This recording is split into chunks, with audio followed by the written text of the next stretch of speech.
पुढची बातमी डोंबिवलीहून। डोंबिवलीतील शास्त्रीनगर रुग्णालयातील डॉक्टर, परिचारिका आणि कर्मचाऱ्यांवर झालेल्या हल्ल्याप्रकरणी मोठी घडामोड समोर आली आहे।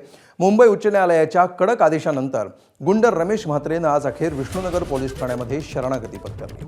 त्यानंतर रमेश म्हात्रेला 14 दिवसांची न्यायालयीन कोठडी सुनावण्यात आली आहे। काही दिवसांपूर्वी डोंबिवलीच्या केडीएमसी शास्त्रीनगर रुग्णालयामध्ये डॉक्टरांवर हल्ला झाला होता। या प्रकरणात रमेश म्हात्रे आणि त्याच्या सहकाऱ्यांना मिळालेला जामीन मुंबई उच्च न्यायालयानं रद्द केला।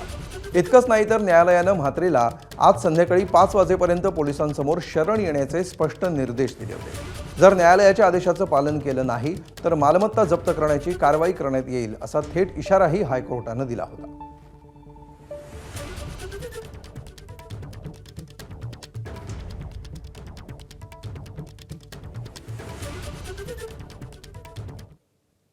तर डॉक्टरांना केलेल्या मारहाणीचं कधीच समर्थन करणार नाही अशी प्रतिक्रिया एकनाथ शिंदेंनी रमेश म्हात्रे प्रकरणावर दिली आहे।